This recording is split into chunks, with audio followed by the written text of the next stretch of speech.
Hello, ladies and gents, boys and girls, people of all ages, sexualities, and identities, and welcome back to another comic book review. I know it's been a while. I've been really busy with a lot of film reviews and comedy reviews and such, but now we're back with another comic book review.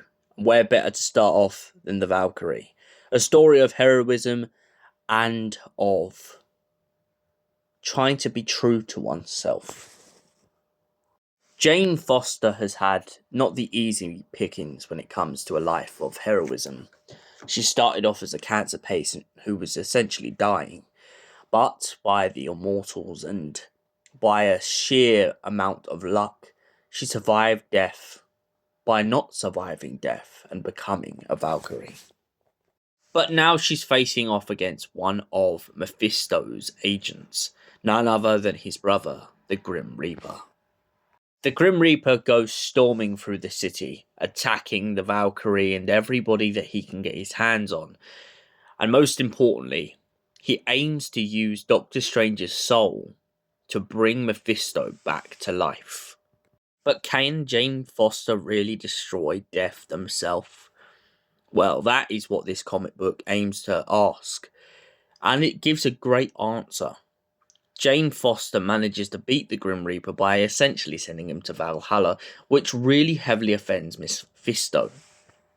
Mephisto takes this as a chance to add Jane Foster to his list of heroes he wants to hunt down. But Jane, throughout this whole comic book, doesn't necessarily consider herself a hero, more of a martyr trying to help out the good people of life and death. She helps out the living by defending them against evil, and she helps out the dead by making sure that they have a peaceful rest and the best care they can ask for when being sent into the afterlife. This comic book is honestly got to be one of my absolute favourites. I love Jane Foster for the reason that she doesn't necessarily do things the same way as Thor. Thor usually tends to go in using his hammer and relying on that.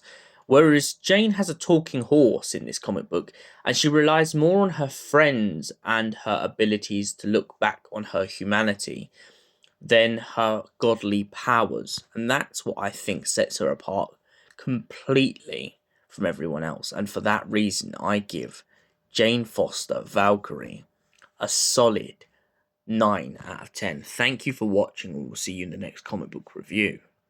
Goodbye for now.